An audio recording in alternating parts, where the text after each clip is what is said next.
Subscribe to my channel Voice of Panipat and also press this bell icons. Never miss any new updates.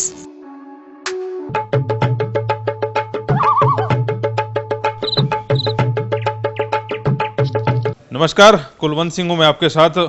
विधानसभा चुनाव की date जो है कभी भी announce हो सकती है, तो ऐसे में सभी नेता सभी पार्टियां तैयारी कर रहे हैं। हालांकि कांग्रेस, इनेलो और जेजेपी इस मामले में पीछे लग रहे हैं, लेकिन बीजेपी दिन रात मीटिंग कर रही हैं। 75 पार का नारा उन्होंने दिया है, लेकिन नेता संतुष्ट नज़र आ रहे हैं कि 80 से ज़्यादा सीटें जो हैं इस बार हरियाणा में जीती जाएंगी और विधानसभा में एक बहुमत से भी ज़्यादा जो है उनके नेता जीत के आएंगे।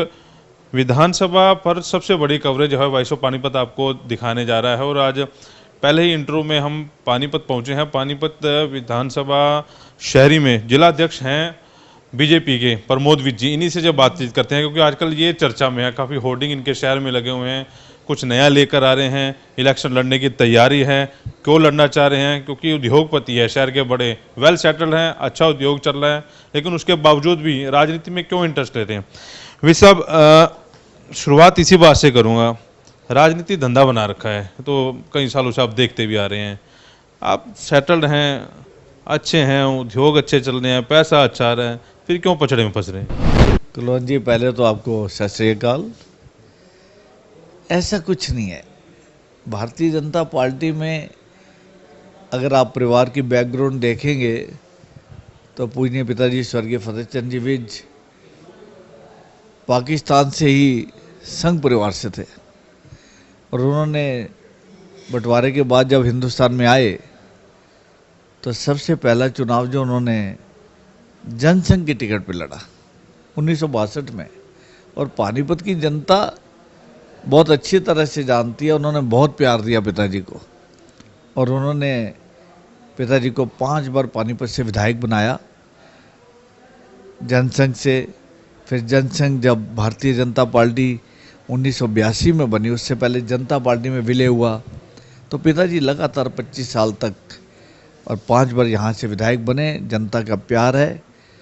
हम लोग अपने कारोबार में थे, लेकिन संगठन से, पार्टी से हमेशा जुड़े रहे, और आज पार्टी का काम करते हुए भारतीय जनता पार्टी संसद में जो 1982 में 2 सीटों पर थी, आज हमारे राष्ट्रीय नेतृत्व से माननीय प्रधानमंत्री नरेंद्र मोदी जी दोबारा प्रधानमंत्री बने हैं, तो आज पूरे देश में भगवा रंग है। और जहाँ तक मैं अपनी बात कहूँ, जो आपने मेरे से पूछा है, तो मैं तो एक बात कहूँगा, तन समर्पित, मन समर्पित, धन समर्पित, इस पार्टी के लिए तो ये जीवन समर्पित है, पानीपत की जनता के लिए समर्पित है। देखिए कुलवंत जी, कोई भी बिजनेसमैन जब अच्छा काम करता है, अच्छा बिजनेस बनता है, ठीक है, उसका भाग्य उसके साथ होगा, हर एक का होता है। लेकिन इसके साथ ही साथ कभी भगवान उसको अपॉर्चुनिटी देते हैं, कभी समाज उसका सहयोग करता है। मैं इस बात को बहुत अच्छी तरह से मानता हूं कि पानीपत के अंदर हम जितने बड़े बड़े एक्सपोर्टर हैं, ठीक है, उन्होंने अपनी कोशिश की है, मेहनत की है, सफल हुए हैं, लेकिन कहीं ना कहीं तो पानीपत में जो बुनकर थे, आज भी हैं, उनका सहयोग भी तो हमें मिला होगा। तो आज समाज का भी सहयोग है हमारे लिए। जब हम इतना बड़ा कारोबार कर रहे हैं, तो अब मेरी मान्यता ये है कि अब समाज को लौटाने का टाइम है। हम लोग जो यहाँ अच्छे बिजनेसमैन हैं, अच्छे कारोबारी हैं, समर्थ लोग हैं, और मैं खास करके इस मान्यता के साथ अपना जीवन व्यतीत करना चाहता हूँ कि मैं पानीपत में पैदा हुआ, पानीपत में बड़ा हुआ, यहीं मैंने कारोबार किया, और अब समय है जब मैंने इस पानीपत को अपना सब कुछ समर्पित करना है, जनता के काम में आना है। जिला अध्यक्ष के तौर पर आप इस समय काम कर रहे हैं पार्टी में। ये जिला अध्यक्ष के बाद इच्छा होती है कि चुनाव लड़ें, विधानसभा में जाएं, मंत्री बन जाएं, गाड़ियां हो, ये हो, वो हो, उसी सोच के साथ चल रहे हैं? क्योंकि विज़न आपका मैं क्लियर इसलिए आपसे मुंह से सुनना चाहता हूं कि लोग ये कहते हैं कि वे सब चुनाव की तैयारियां कर रहे हैं, थोड़ी इसमें सच्चाई? देखिए, चुनाव की तैयारी पार्टी करवाती है, ये पार्टी ने निर्णय लेना है, ये कार्यकर्ता ने निर्णय नहीं लेना है कि चुनाव कौन लड़ेगा। ये सिर्फ पार्टी का हक है। पार्टी जिसको टिकट देगी वो चुनाव लड़ेगा। हाँ, कार्यकर्ता अगर चुनावी राजनीति में आता है तो उसको अपने संपर्क तो करने हैं पब्लिक के साथ। अगर वो पब्लिक में नहीं रहेगा, जनमानस के साथ नहीं रहेगा, तो वो चुनाव नहीं लड़ सकता। हमें ये मेरा सौभाग्य है कि पार्टी ने मुझे जिला अध्यक्ष के पद पे बिठाया और मैंने अपनी योग्यता के अनुसार, मैंने अपनी कैपेबिलिटीज़ के हिसाब से सभी कार्यकर्ताओं को साथ लेते हुए भारतीय जनता पार्टी का ध्वज अच्छी तरह से अपने ज़िले में लहराया। आपके सामने है निगम के चुनाव, कांग्रेस का क्या विपक्षी पार्टी सबका सफाया हो गया। माननीय मनोहर लाल जी की छवि के साथ वो चुनाव लड़ा गया था, उनके जो सबका साथ सबका विकास और उन्होंने करके दिखाया था, लोगों ने विश्वास दिखाया उनमें। और विकास की तो कोई अंत नहीं है, पानीपत का आप देख लीजिए, कहीं विकास का अंत नहीं है, सभी जगह विकास हो रहे हैं। माननीय मुख्यमंत्री जी की छवि के साथ जब हमने चुनाव लड़ा तो पूरी विपक्षी पार्टियां सफाया होगी पानीपत से, और मेयर के चुनाव में 75,000 वोट से जीतना निगम, ये एक रिकॉर्ड है हिंदुस्तान के अंदर। और उसके साथ अभी अभी जो लोकसभा के चुनाव हुए, भारतीय जनता पार्टी को 303 सीटों का बहुमत मिला, माननीय नरेंद्र मोदी जी एक बार फिर प्रधानमंत्री बने। तो पानीपत में जब कार्यकर्ता को टिकट दी गई, संजय भाटिया जी को, जो उनकी कार्यशैली को हम जानते हैं, उनकी निष्ठा को हम जानते हैं, और उनमें लोगों का विश्वास था, माननीय मुख्यमंत्री जी में विश्वास था, माननीय प्रधानमंत्री जी में विश्वास था, तो लोगों ने भाई संजय भाटिया को 6,56,000 वोटों से जिताया। पब्लिक ने अपनी पूरा समर्थन दिया, और ये हमारे लिए बड़ी फ़ख्र की बात है कि हरियाणा में नंबर 1 पे संजय भाई रहे और पूरे हिंदुस्तान में 2 नंबर पे रहे। तो ये लोगों का विश्वास है। मैं आपको एक बात यकीन के साथ कह सकता हूँ कि मैं राजनीति के अंदर अपने पानीपत को बहुत अच्छे तरीके से सुधरते हुए देखना चाहता हूँ। अब भी बहुत काम हो रहा है, ऐसी बात नहीं है, काम की कोई कमी नहीं है, लेकिन चुनाव कौन लड़ेगा, ये निर्णय लेने वाला मैं कौन होता हूँ? इसका निर्णय हमारा संगठन लेगा। हमारे अध्यक्ष हैं सुभाष बराला जी हैं, हमारे संगठन मंत्री हैं सुरेश भट्ट जी हैं, हमारे माननीय मनोहर लाल जी मुख्यमंत्री हैं, हमारे प्रभारी अनिल जैन जी हैं, हमारे और भी लोग हैं जो वो निर्णय लेंगे। मैं एक बात कुलवंत जी आपको यकीन दिलाने देता हूँ, रोहिता जी भी हमारे परिवार तो भारतीय जनता पार्टी के ना, वो सभी भारतीय जनता पार्टी के हैं। पार्टी जिसका निर्णय लेगी, मैं अध्यक्ष होने के नाते ये आपसे वायदा करता हूँ, मैं जिले में चारों की चारों विधानसभा में कमल का फूल खिला के लाऊंगा। वो बात आपकी ठीक है। अभी क्योंकि पहले ये रहता था कि सुरेश वर्मा कांग्रेस के हैं, मेयर हैं, लाचार हैं, पार्षद को काम नहीं हो रहे। उसके बाद अब तो सारा बहुमत ही आपका आ गया। एक लोगों की इच्छा थी कि सांसद भी लोकल ही होना चाहिए, वो भी सांसद भी लोकल मिल गया। लेकिन अभी भी जाएं कॉलोनियों में, 400 करोड़ कॉलोनियों में कहते हैं जी, अदर जो है ग्रामीण में लग गए, 350 करोड़ शहर में लग गए, पार्षद भी आपके हैं। लेकिन अभी कुछ देर पहले हम एक पार्षद का उसमें वार्ड में ही चले गए, वो बेचारा रो रहा है, कहता जी हम तो सभी के सभी पार्षद ही हम इस्तीफा देने वाले हैं। कहाँ मतलब ये अफसर काबू में नहीं आ रहे, काम करके राजी नहीं है।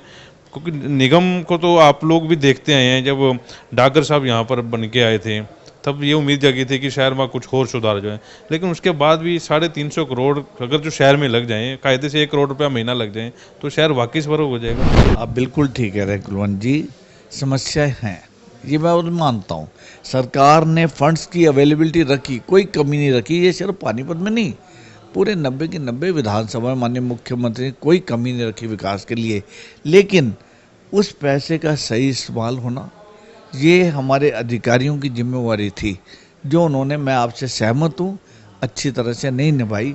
मैं कल या परसों हलवाई हट्टे गया था, वो जो उससे पहले बाज़ार है, बुलबुल बाज़ार पुराना नाम है उसका। उस बाज़ार के अंदर पाइप पानी के जो दबे हुए हैं, बहुत पुराने 30-40 साल पुराने पाइप हैं, और कोई समस्या आ रही थी कि पानी गंदा आ रहा था। वो सड़क थोड़े दिन पहले ही बनी थी और निगम ने, पानी का काम करने वालों ने उस सड़क को उखाड़ दिया है, उखाड़ के पानी ठीक करके फिर ऊपर टाइलें वही लगाई जो ऊपर नीचे हो गई हैं। कोई सिस्टम नहीं है। सबसे पहले सीवरेज का काम होना चाहिए, नाली का काम होना चाहिए, सड़क उसके बाद बननी चाहिए। लेकिन हमारे यहाँ के जो अधिकारी पूर्व में रहे, उन लोगों ने पहले सड़क बनाई, नाली बनेगी तो बाद में बनेगी, पाइपलाइन दबेगी तो बाद में लगेगी, तो सड़क तो उखड़नी है। बार बार पैसा वेस्ट हुआ, इसमें कोई शक नहीं है। पार्कों में यहाँ के अधिकारियों ने उसको ध्यान से काम नहीं किया। यहाँ के बजट उन लोगों ने गलत बनाए, हम ये बात देख रहे हैं। जनमानस हमारे पास इतनी कंप्लेन लेके आ रहे हैं और इसकी जानकारी माननीय मुख्यमंत्री को दे दी गई है और उन्होंने एक टीम भी गठित की है। हमारे यहाँ मिस्टर सेठ आए थे। माननीय मुख्यमंत्री संज्ञान में अगर कोई बात आती है कुलवंत जी, वो उसका ध्यान जरूर करते हैं, मैं आपको यकीन दिलवा सकता हूँ इस बात की। और इसी संदर्भ में जब पार्कों का यहाँ पे लगा कि ठीक काम नहीं चल रहा है, मिस्टर सेठ आए, उन्होंने अपनी रिपोर्ट माननीय मुख्यमंत्री जी को दे चुके हैं। जल्द ही कुछ ना कुछ इसका डिसीजन जरूर होगा, मैं आपको यकीन दिला सकता हूँ। अधिकारियों ने प्लानिंग गलत किया और उसी में हमारा पैसा वेस्ट हुआ है, ये मैं कहना चाहता हूँ। पैसा थोड़ा नहीं, पैसा बहुत सारा वेस्ट हो गया इसमें। अभी भी अमृत योजना जो भी शुरुआत हो रही है उसमें भी जो सड़कें बनी हैं उसको फिर उखाड़ा जाएगा, फिर पाइपलाइन डाली जाएगी, फिर दोबारा बनी जाएगी। आम आदमी का जो यकीन है वो भी कहते हैं जी बीजेपी भी ऐसी है जैसे कांग्रेस की इनेल होती वो होती। अभी विश्वास जो है कैसे किया जाए? मैं पर्सनली आपसे भी एक क्वेश्चन करता हूँ कि पार्टी आपको दे देती है टिकट, जी विस साहब टिकट लो, आप चुनाव जीतो, ठीक है, तो विस साहब क्या करेंगे शहर के लिए? वही सिस्टम, वही डर्रा या कुछ? जी, मैं तो ये कहता हूँ पार्टी जिसको भी टिकट देगी, और मैं निश्चित तौर पे यकीन दिलाता हूँ जिला अध्यक्ष नाते उसको हम जिता के लाएंगे जिसको भी टिकट देगी। अरे प्लानिंग का पार्ट बनना पड़ेगा। जो हमारे जनप्रतिनिधि होंगे, शहर की प्लानिंग तो करो पहले। अभी तो क्या होता है, यहाँ का उखाड़ दो, यहाँ बना दो, यहाँ बना के इसको उखाड़ दो, ये लगा दो। अरे भैया नहीं, एक सिरे से काम करना पड़ेगा। शहर की पूरी ब्लूप्रिंट बनाया जाए।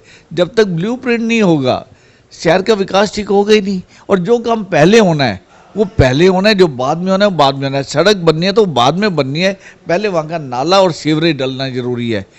सड़क खोदने से पहले कोई डिपार्टमेंट निगम से परमिशन नहीं लेता, सबसे बड़ी प्रॉब्लम। कोई भी डिपार्टमेंट सड़क खोद के चले जाते हैं, कोई डिपार्टमेंट उनसे परमिशन नहीं लेता, ये गलत है। सड़क की परमिशन खोदने की लेनी पड़ेगी इन लोगों को। हम ये चाहते हैं कि जो भी कंट्रैक्टर होते हैं उनके बोर्ड लगे, साइन बोर्ड लगे। मैंने भी ये विषय पहले भी एक बार लिया था। जब तक साइन बोर्ड नहीं लगेंगे जनता को कैसे पता लगे यहाँ कितने का काम हो रहा है, कितनी उसकी लेंथ विड्थ है, कितने का कंट्रैक्ट है, कंट्रैक्टर कौन है। अगर हमें कोई कंप्लेंट करनी है, कंप्लेंट हम कहाँ करें? तो ये सब काम देखेंगे, जरूर देखेंगे। मैं आपको यकीन दिलाता हूँ जब प्लानिंग ठीक होगी ना तो पैसा आधा लगेगा, पैसा वेस्ट भी नहीं होगा, ये मैं आपको यकीन दिलवा सकता हूँ। आज जिला अध्यक्ष हैं, आपके आंखों के आगे सारे काम हो रहे हैं, क्या लगता है 3.5 करोड़ जो है, 350 करोड़ बहुत लंबी चौड़ी रकम होती है, लगे हैं पानीपत? देखिए पैसे लगे हैं, लेकिन अधिकारियों ने बिना प्लानिंग के, बिना सोचे समझे ये पैसा लगाया है। आज इतनी लाइटें शहर में लग चुकी हैं और फिर भी हम कहते हैं लाइटें नहीं है। जिसको देखिए स्ट्रीट लाइट की प्रॉब्लम बताता है। तो पैसा तो बहुत आया, वो लगा भी, लेकिन ना तो क्वालिटी थी। अधिकारियों ने क्वालिटी की तरफ कोई ध्यान नहीं दिया। शहर में क्वालिटी, अरे सीमेंट के बेंच टूट कैसे सकते हैं महीने 2 महीने में? इसका मतलब समवेयर क्वालिटी इज बैड, कहीं ना कहीं क्वालिटी पे नुक्स है। सड़कें टूटी हुई हैं, इसका सब हम देख रहे हैं। इस बात को विधायक जी भी देख रहे हैं, ऐसे बात नहीं है उनकी जानकारी भी नहीं है। लेकिन अधिकारियों ने जो मिसयूज किया है वो एक मेजर कारण है कि उनकी रॉन्ग प्लानिंग भी उसका पार्ट है। उन्हीं को समझ में नहीं कि हम प्लानिंग करें कैसे इसकी। लेकिन आपके जो पूर्व में मेयर हैं, जो भी आप जो पार्टी में हैं, भूपेंद्र सिंह, वो तो सीधा सीधा आरोप आपके नेताओं पर ही लगा रहे हैं कि नेताओं की देख रेख में सारा काम। देखिए मैं उनकी इस बात से तो पूर्णतः सहमत नहीं हो सकता। ये बात ये है कि पार्षद भी हमारे, निगम उनके साथ भी है, मेयर भी हैं। विधायक का काम है पैसा ला के देना अपने शहर के विकास के लिए, लेकिन उस विकास का पैसे का इस्तेमाल ठीक तरह से हो, ये भी विधायक को देखना चाहिए। यहाँ पे कहीं ना कहीं अधिकारी पैसे को अपनी मर्जी से इस्तेमाल कर रहे हैं, रॉन्ग प्लानिंग के साथ कर रहे हैं, उन पे चेक नहीं है। ये हमारी सबसे बड़ी कमी रही है, जिसको ठीक करना पड़ेगा। अभी लास्ट में एक सवाल, अभी शहर में काफ़ी सारे होर्डिंग देखे जा रहे हैं, 200 रुपये में अल्ट्रासाउंड करवाएं, क्यों लगवाए गए हैं? ये भी चुनाव की तरफ इशारा कर रहे हैं, और अभी क्यों लगवाए गए? कुलवंत जी ऐसे है कि माननीय मुख्यमंत्री जी ने, माननीय स्वास्थ्य मंत्री अनिल विज जी ने बहुत अच्छा हॉस्पिटल बनाया। देखिए बहुत बड़ा हॉस्पिटल बना है पानीपत में, बिल्डिंग अच्छी बन चुकी है, इंफ्रास्ट्रक्चर की डेवलपमेंट वहाँ चल रही है। मशीनरी के लिए जितने ऑपरेटर्स वहाँ चाहिए वो भी फाइनेंस कमेटी के पास उसकी फाइल की हुई है। इसकी प्रोसीजर है, थोड़ा सा लंबा प्रोसीजर है। यहाँ पे जानकारी में यह है कि अल्ट्रासाउंड की थोड़ी सी जनता को बहुत प्रॉब्लम आ रही है, बहुत सारे लोगों ने आके कहा। तो मैंने कुछ अपने डॉक्टर मित्रों से बात की, मैंने कहा मेरी आपसे प्रार्थना है कि आप थोड़ा सा रेट अपने कम करिए, ड्रास्टिकली कम करिए। आप समझिए कि आपको अगर हमारे यहाँ से 100-200 पेशेंट पूरे शहर के डॉक्टर देख भी लेंगे विदाउट एनी प्रॉफिट। ये अपील प्रमोद विज ने की है, बीजेपी के जिलाध्यक्ष। नहीं, प्रमोद भी आई पर्सनल कंटेक्ट है मेरे, मैंने उनसे पर्सनली बात की। अपने डॉक्टर सहयोगी हैं, हमारे साथी हैं, कुछ तो हमारे बच्चे हैं, मेरे बेटे की उम्र के हैं। तो मैंने उनसे प्रार्थना की तो उनको मेरी बात समझ में आ गई। मैंने कहा 3-4 महीने के लिए जब तक हॉस्पिटल के अंदर पूरा सेटअप नहीं हो जाता तो आप थोड़ा जनता का सहयोग करिए। तो उन्होंने मेरी सहमति दी, मैं उनका बहुत बहुत धन्यवाद करता हूँ आपके चैनल के माध्यम से। डॉक्टर मदान जी हमारे बहुत पुराने, डॉक्टर टी आर मदान जी हैं, डॉक्टर दीवान जी हैं, नीरज दीवान हैं, आपके डॉक्टर खुराना जी हैं, आदित्य जी हैं, इन लोगों ने अपना पूरा योगदान दिया। क्या प्रमोद जी, जब तक हॉस्पिटल में प्रॉपर अरेंजमेंट नहीं हो जाता हम पूरा सहयोग जनता के साथ करेंगे। और इसीलिए हमने क्या किया कि हमने 2 हॉस्पिटल शहर में, ताकि शहर की जनता को वहीं उनका सुविधा रहे, और 2 हॉस्पिटल मालरोड साइड में ये प्रार्थना की है। अगर पेशेंट ज़्यादा होंगे तो मैं इसमें 2-3-4 हॉस्पिटल और भी ऐड करवा दूंगा। डॉक्टर हमें इसमें पूरा सपोर्ट कर रहे हैं, कोई दिक्कत नहीं है। तो ये जनता का पिताजी की याद में भी कह लीजिए आप, मुझे हर टाइम ये लगता है कि पिताजी को बहुत प्यार दिया इस जनता ने, और मेरा ये ऋण उतारने का टाइम है। मैं इस भावना से काम कर रहा हूँ, यही मेरा प्यार रहेगा। जनता के बीच रहना चाहता हूँ और उन्हीं की सेवा करते करते अपना जीवन व्यतीत करना चाहता हूँ। बिजनेस फिर आजकल कौन देख रहा है, क्योंकि सारा साल तो आप मीटिंगों में रहे हैं, इधर उधर रहे हैं। कलन जी, बिजनेस तकरीबन पिछले जिलाध्यक्ष बनने के बाद भी बिजनेस की अवेलेबिलिटी तो मेरी कम हो गई थी, लेकिन तकरीबन 1 साल से फिर मैंने तुरंत अपने दोनों बेटों को, आशीष को और राहुल को, ये बिजनेस सौंप दिया और बहुत अच्छे तरीके से वो बिजनेस को चला रहे हैं। बिजनेस को जो लीड कर रहा है आशीष कर रहा है, बड़ा बेटा, और उसके साथ उसका भाई सहयोग करता है पूर्ण रूप से।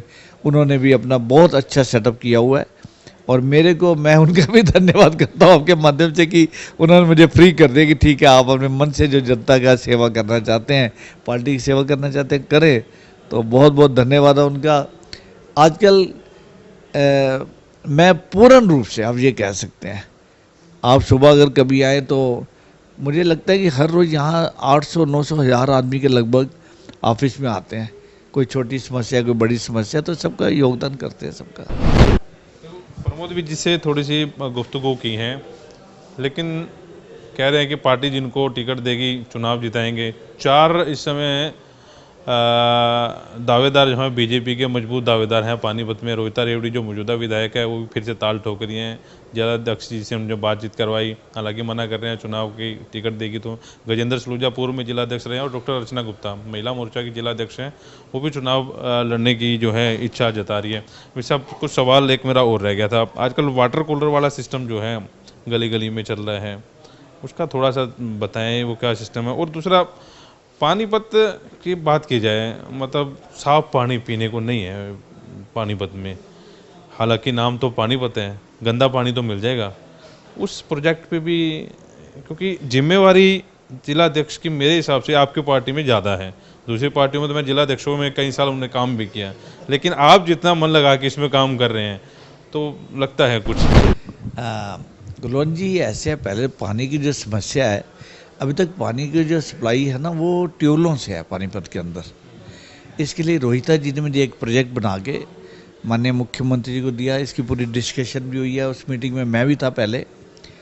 और रेनी वाटर के नाम से वो जो है यहाँ पे सप्लाई का एक प्लान बन रहा है। थोड़ा सा महंगा प्रोजेक्ट है, 800-900 करोड़ रुपए का प्रोजेक्ट है शायद वो, लेकिन माननीय मुख्यमंत्री जी सहमत हो चुके हैं इस चीज़ से, और बहुत जल्दी माननीय मुख्यमंत्री जी उस प्रोजेक्ट को भी पानीपत नगर के लिए देंगे, उससे पानी की समस्या खत्म हो जाएगी। दूसरा, जहाँ तक कूलर लगाने का सवाल है, ये सभी पूजनीय पिताजी की याद में लगवा रहा हूँ। शहर से बहुत लोग आते हैं, जहाँ पानी की सप्लाई है भी ना, वहाँ थोड़ा सा वो कहते हैं गर्मी के दिन हैं, बाजार हैं, धर्मशालाएँ हैं, कहीं ना कहीं पानी ठंडे की व्यवस्था नहीं थी। तो जब उन लोगों ने कहा तो मैंने घर में अपने विचार किया, बच्चों के साथ विचार किया, तो पूजनीय पिताजी की याद में शहर में जगह जगह जहाँ भी कोई आता है कि कूलर की व्यवस्था कर दीजिए, तो हम लोग कर देते हैं उसकी। इसके लिए कोई नंबर निर्धारित नहीं है कि हमने 10 लगाने हैं, 20 लगाने हैं, 50 लगाने हैं। कोई भी भाई आता है कि इस बाज़ार में लगवा दीजिए, इस मोहल्ले में लगवा दीजिए, यहाँ गरीब लोग बहुत रहते हैं, उनको पानी की व्यवस्था हो जाएगी। तो ऐसा परिवार का निर्णय है कि ये काम हम करते रहेंगे और ये चुनावी दृष्टि से काम नहीं होगा, ये होता रहेगा। कभी भी गर्मियों में कोई आएगा तो उसके लिए कभी मना नहीं होगा, कूलर एकदम लगवा दिया जाएगा, चाहे आज, चाहे साल बाद, चाहे 2 साल बाद, चाहे 3 साल, जब भी कोई है, परिवार उसके लिए हर तरह समर्पित है इस काम के लिए। तो विज साहब के विचार सुने आपने। विधानसभा चुनाव पर हमारा महा कवरेज जो कार्यक्रम है वो चलता रहेगा। यहाँ से हमने शुरुआत की है, क्या क्या विज़न है इनका, क्या क्या ये करेंगे। ये कार्यक्रम आपको अच्छा लगे तो इसको शेयर जरूर कीजिएगा और जो सुझाव हैं आपके वो हमारे तक जरूर भेजिएगा। पानीपत की चारों विधानसभा में हम लोग आपके बीच में पहुँचेंगे, जनता के बीच में पहुँचेंगे। मौजूदा जो विधायक हैं उनसे कितना खुश हैं, कितना नाराज़ हैं, वो भी आप लोग बताएंगे और उन विधायकों को दोबारा टिकट मिलनी चाहिए या नहीं मिलनी चाहिए, ये भी आप लोग तय करेंगे। वॉइस ऑफ पानीपत के प्रदीप पांचाल के साथ कुलवंत सिंह।